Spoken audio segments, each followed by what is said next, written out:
कथा और कृष्ण जी की कथा का अंतर। भगवान श्री राम ने जिन राक्षसों का अंत किया अयोध्या से बाहर निकल करके, जब विश्वामित्र जी यज्ञ की रक्षा के लिए लेकर के चले हैं, बाहर ही तो ताड़का शुभाव मारीच इत्यादि मिले, तो एक ही बाण प्राण हर लेना, दीन जानते ही निज पद दीना। और भगवान कन्हैया अभी अभी हम आपको बाल लीलाओं में कथा श्रवण कराएंगे कि घर से ही नंबर लगा दिया, पूतना को भगवान कन्हैया ने छठे दिन घर में ही मार दिया। एक सत्तासुर नाम का दानव आया, उसे भी घर में ही मार दिया, बाहर नहीं घर से ही प्रारंभ कर दिया। और देखिए भगवान श्री राम ने एक संकल्प लिया था कि हम एक के सिवा दूसरी को स्वीकार ही, विवाहों का मामला। और भगवान कन्हैया ने यह संदेश दिया, बोले हम काहू को इनकार ही, तभी तो भगवान के 16,108 विवाह कहे गए। जो भी आएगा स्वीकार, इनकार ही नहीं करेंगे। और भगवान श्री राम ने कहा था कि हम एक के सिवा किसी दूसरी को स्वीकार नहीं करेंगे। और भगवान कन्हैया ने कहा चले आओ, हमारे यहाँ तो कोई कमी नहीं है, रोक टोक नहीं है। 16,108 विवाह हुए। सुखदेव भगवान कहते राजन परीक्षित, कृष्ण कथा और राम कथा में बहुत बड़ा अंतर है, सावधान हो जाओ, कृष्ण कथा सुनने को जा रहे हो। जरा भी मन इधर उधर हो गया ना तो ये कृष्ण कथा उल्टी पड़ जाएगी। महाराज परीक्षित तटस्थ हो जाते हैं, ध्यान लगा लेते हैं, प्रभु अवतार का कारण बताओ। कहा अवतार का मतलब होता है, बोले यदा यदा हि धर्मस्य ग्लानिर्भवतु भारत अभ्युत्थानम् अधर्मस्य तदात्मानं सृजाम्यहम् परित्राणाय साधूनां विनाशाय च दुष्कृतां धर्म संस्थापनार्थाय संभवामि युगे युगे। जब जब धर्म विलुप्त होता है, अधर्म बढ़ता है, और तब तब भगवान को अवतार लेकर के एन केन स्वरूप में आना पड़ता है। बाबा ने भी महाराष्ट्र में लिखा, जब जब होई धर्म के हानि, जब जब होई धर्म के हानि, जब जब होय धर्म के हानि, जब जब होय धर्म के हानि, जब जब होय धर्म के हानि, जब जब होय धर्म के हानि, जब जब हो धर्म के हानि, जब जब होय धर्म के हानि, बाणहि असुर अधर्म अभिमानी, बाणहि असुर अधर्म अभिमानी, बाणहि असुर अधर्म अभिमानी। राजन परीक्षित, जब जब अधर्म बढ़ता है, धर्म की हानि होती है, और तब तब प्रभुधरि विविध शरीरा, भगवान एक रूप स्वरूप में नहीं आता है। जब जैसी व्यवस्था होती है वैसी व्यवस्था में प्रभु को आना पड़ता है। भगवान ने कछुए का भी रूप बनाया एक समय पर, भगवान ने एक समय पर मछली का भी रूप बनाया, भगवान ने एक समय पर नरसिंह का रूप धारण किया। नरसिंह का रूप धारण करके ही तो भक्त प्रहलाद को बचाया था। मतलब आधे भगवान सिंह रूप में है और आधे नर रूप में है, इसलिए भगवान का नाम पड़ा नरसिंह भगवान। बोले नरसिंह भगवान की।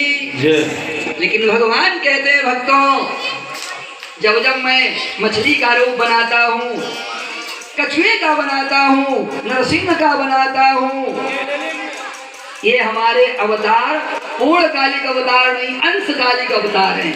थोड़ी समय के लिए व्यवस्था को ठीक करने के लिए मैंने ये रूप स्वरूप बनाया, उसके बाद में अंतर्ध्यान। पूर्णकालिक भगवान के अवतार कृष्ण और राम के कहे गए हैं। जो 24 अवतारों की कथा है उसपे राम और कृष्ण का अवतार पूर्णकालिक अवतार है, क्योंकि भगवान श्री राम ने 12,500 वर्ष तक शासन किया और भगवान श्याम सुंदर ने द्वापर मध्य 125 वर्ष तक शासन किया। इसलिए भगवान का अवतार होता है अधर्मियों का अंत करने के लिए। महाराज भगवान त्रेता में राम के अवतार में 12 कलाओं में अवतार लेते हैं, द्वापर में 16 कलाओं में अवतार लिया, मतलब 4 कलाएं फाजिल बोले। हाँ, क्योंकि त्रेता में मर्यादा में बंधे हुए थे, तो मर्यादा में जब व्यक्ति बंधा होता है, सीमा में बंधा होता है, तो उससे बाहर नहीं जा सकता। और द्वापर में लीला पुरुषोत्तम होकर के आए हैं, चाहे तो यहाँ ठुमका लगा दें और चाहे खरकाली में लगा दें जाकर के, कोई सीमा नहीं है कि ढकोली में ही कुछ होना है, कहीं भी कुछ हो सकता है। महाराज ये कलाएं क्या होती हैं? सुखदेव भगवान कहते हैं, सुने आप लोग भी सुने, ये कला क्या है कि वृक्षों में एक कला होती और 2 होती कीट पतंगों में। वृक्षों में एक कला होती, 2 होती कीट पतंगों में। वृक्षों में एक कला होती, 2 होती कीट पतंगों में। और राजन परीक्षित 3 से लेकर 4 तक होती है कला चौपायों में।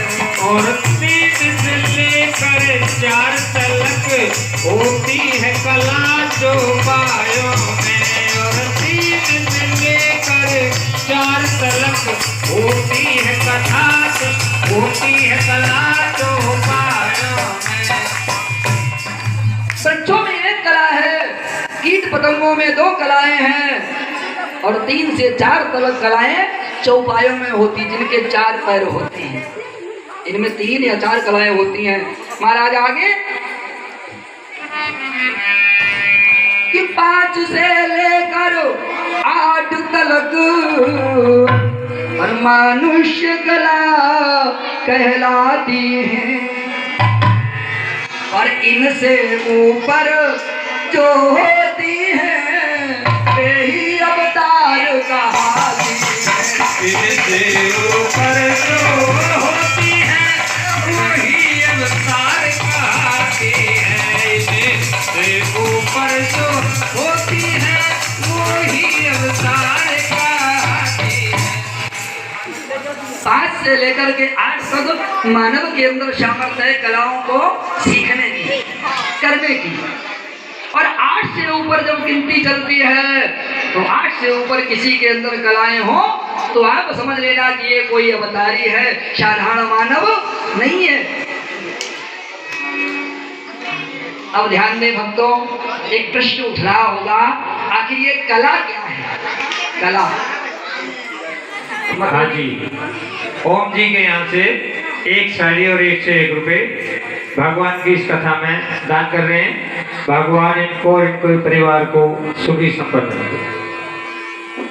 आपने देखा होगा कलाबाज आते हैं ना, जमीन में हाथ लगाए, खोपड़ी सब जमीन में लगाई और पलटा खा गए हैं, कहते हम लोग कला कर रहा है ना।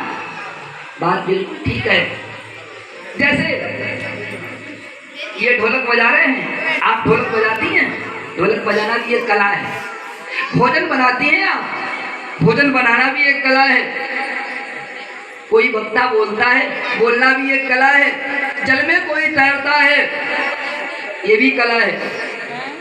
भोजन बनाने की बात पर मुझे एक बात याद आ गई, विनोद भरी, आपको सुनाऊं। भोजन बनाने की कला आप में हुआ करती है। पहले की माताएं अपनी कन्याओं को विधिवत भोजन बनाने की शिक्षा दिया करती, बेटी ठीक से यहाँ बनाओ, हम लोगों को खिलाओ, देखो ससुराल में बना पाओगी कि नहीं बना पाओगी, हैं? एक समय की बात, एक वकील साहब थे, वकील साहब, और उनकी बगलानी एक दिन बोली, बोले वकील साहब तुम्हारे लिए हलवा बनाएगा मैं? वकील साहब कहने लगे